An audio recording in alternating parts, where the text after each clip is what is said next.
semua dalam keadaan sehat walafiat. Amin. Pada kesempatan kali ini, Bu Eva akan memberikan materi mengenai menaklukkan perilaku menunda-nunda pekerjaan atau prokrastinasi. Tujuan daripada materi layanan ini adalah peserta didik mampu 1. Mendefinisikan pengertian prokrastinasi. 2. Mendefinisikan ciri-ciri prokrastinasi. 3. Mengidentifikasi penyebab perilaku prokrastinasi. 4. Mengidentifikasi dampak perilaku prokrastinasi. 5. Merumuskan perilaku menaklukkan prokrastinasi. Dan yang terakhir, keenam, membiasakan perilaku untuk selalu setia pada tugas. Sebelum kita memasuki materi selanjutnya, yuk kita simak gambar yang akan Bu Eva sampaikan setelah ini. Kalau dilihat dari gambar, kira-kira kalian tahu nggak maksud dari gambar tersebut? Dari gambar tersebut kita tahu bahwasanya si A misalnya ya, kasih nama seperti itu, dia menginginkan atau berharap mengerjakan tugas A, B, C, D. Akan tetapi ketika mau mengerjakan tugas A, B, C, D, dia tertarik melihat satu video yang ada pada YouTube. Tak terasa 3 jam kemudian si A ternyata sudah menghabiskan waktunya untuk menonton video yang ada pada YouTube. Akhirnya sampai jam 11 malam dia belum mengerjakan tugasnya dan dia merasa kelelahan. Jadi dia tidak jadi mengerjakan tugasnya. Kira-kira dari cerita atau gambar yang ada di sini, adakah yang sesuai dengan kalian? Jika ada, berarti kalian itu sedang melakukan perilaku menunda-nunda pekerjaan atau prokrastinasi. Yuk kita simak apa saja materi mengenai menaklukkan perilaku prokrastinasi atau perilaku menunda-nunda pekerjaan.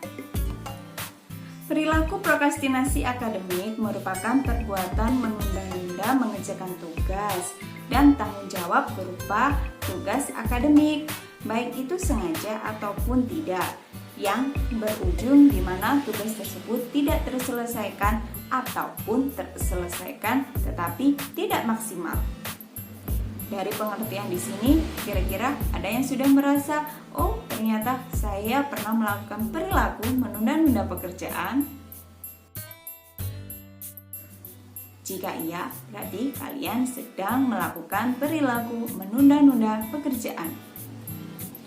Ciri-ciri dari perilaku prokrastinasi yang pertama, adanya penundaan untuk memulai ataupun menyelesaikan tugas. Jadi, ketika kita misalnya mendapatkan tugas dari Bapak Ibu Guru, kita memberikan jeda waktu untuk mengerjakan tugas yang sudah diberikan. Dalam artian, kita tidak langsung mengerjakan. Kedua, kelambanan dalam mengerjakan tugas. Hal ini hampir sama dengan poin yang satu ya, di mana ada jeda waktu atau ada keterlambatan dalam mengerjakan tugas yang sudah diberikan oleh Bapak ataupun Ibu Guru.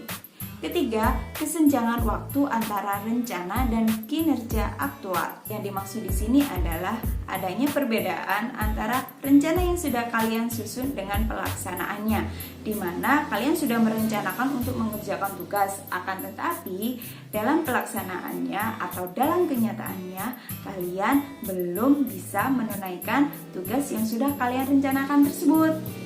Kemudian yang keempat adalah kalian melakukan aktivitas lain yang lebih menyenangkan. Yang dimaksud di sini adalah ketika kalian mendapatkan tugas, misalnya kalau kalian mendapatkan tugas A, ternyata kalian lebih tertarik mengerjakan tugas B terlebih dahulu, padahal tugas A itu adalah tugas yang lebih penting. Nah, 4 itu tadi merupakan ciri-ciri perilaku prokrastinasi. Kira-kira dari keempat ini adakah yang sudah kalian rasakan? Maka dari itu, prokrastinator atau orang yang melakukan perilaku menunda-nunda pekerjaan seringkali menipu dirinya sendiri dengan mempercayai bahwa dirinya itu bisa mengerjakan tugas yang diberikan atau tugas yang ada lebih enak dikerjakan pada saat mendekati hari H pengumpulan tugas. Padahal hal tersebut adalah perilaku yang kurang baik. Kenapa? Karena ketika kita mengerjakan tugas mendekati hari H, akhirnya kita merasa tergesa-gesa sehingga tugas yang dikerjakan menjadi hasilnya kurang maksimal. Oke, kita lanjutkan materi selanjutnya. Sekarang mengenai penyebab perilaku prokrastinasi. Penyebab perilaku prokrastinasi yang pertama adalah ketidakmampuan seseorang dalam mengelola suasana hati. Yang kedua, cenderung mendahulukan hal yang lebih mudah. Yang ketiga, kurangnya motivasi dalam diri sendiri. Yang keempat, tujuan yang tidak jelas. Kelima, tidak paham dengan tugas yang diberikan. Keenam, banyaknya gangguan, baik itu gangguan dari dalam diri sendiri ataupun gangguan dari luar. Yang ketujuh, kurangnya percaya diri. Dan yang kedelapan, stres dan kelelahan. Dari penyebab perilaku prokrastinasi, penyebab manakah yang sudah pernah kalian rasakan? 1, 2, atau mungkin hampir semuanya? Jangan sampai semuanya ya, nanti tambah pusing. Dampak dari perilaku prokrastinasi yang pertama, pengerjaan tugas yang tidak tepat waktu. 2, merasa tertekan dan pesimis. 3, memperbesar peluang kegagalan. Dan keempat, menimbulkan perasaan bersalah. Agar kalian bisa menaklukkan perilaku prokrastinasi, berikut cara-cara mengurangi perilaku menunda-nunda pekerjaan atau prokrastinasi. Yang pertama, dengan membentuk kelompok belajar. Dengan kita membentuk kelompok belajar, harapannya ketika kita bisa bersama dengan kelompok belajar tersebut, kesulitan yang kita rasakan bisa mudah diatasi. Kedua, manajemen waktu. Pengaturan waktu yang baik nanti bisa mengurangi perilaku menunda-nunda pekerjaan. Yang ketiga, yakin pada diri sendiri. Yakin pada kemampuan diri sendiri dalam mengerjakan tugas, termasuk cara mengurangi perilaku prokrastinasi. Yang keempat, jangan takut salah. Apapun yang sudah kalian lakukan, salah atau benar itu adalah nomor 2, karena yang penting kita sudah berusaha semaksimal mungkin terlebih dahulu. Yang kelima, mengurutkan prioritas. Yang dimaksud dengan mengurutkan prioritas di sini adalah kita mengutamakan kegiatan mana yang harus dikerjakan terlebih dahulu. Yang keenam, membuat rincian pekerjaan. Dengan kita membuat rincian pekerjaan, kita bisa tahu pekerjaan apa saja yang harus kita lakukan dan pekerjaan mana yang harus kita dahulukan. Yang ketujuh, ingat pada tujuan awal. Yang dimaksud dengan ingat pada tujuan awal di sini adalah bahwasanya ingat bahwa kalian di sini tujuannya apa sih untuk sekolah itu? Pastinya agar kita bisa memperoleh ilmu, bukan? Nah, kalian harus mengingatnya.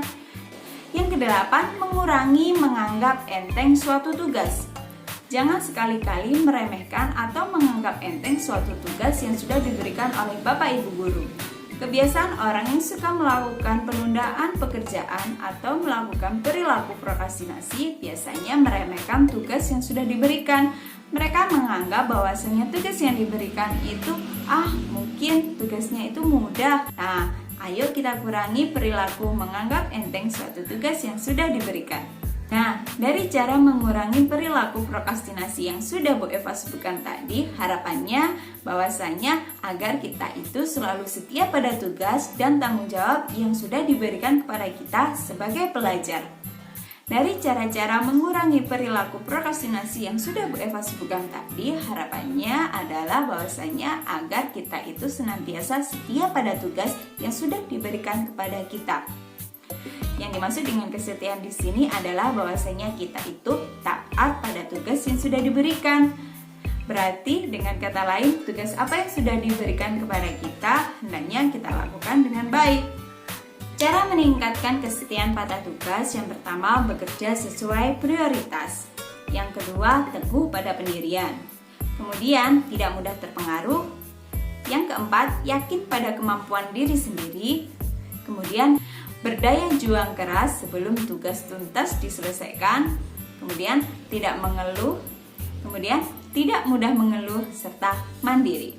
Bahwasanya perilaku menunda-nunda pekerjaan itu sangatlah tidak baik dan kalau bisa tidak kita biasakan dalam kehidupan sehari-hari. Melawan prokrastinasi memang tidak mudah, namun kalian harus kuat melawan diri kalian sendiri. Lawan terberat yang dimiliki setiap orang adalah dirinya sendiri. Mulailah mencari teman yang dapat membuatmu lebih baik, peduli dengan diri sendiri, atur prioritas, yakin terhadap dirimu sendiri, dan selalu ingat apa tujuan awalmu dalam belajar. Sekian dari materi yang bisa Bu Eva berikan.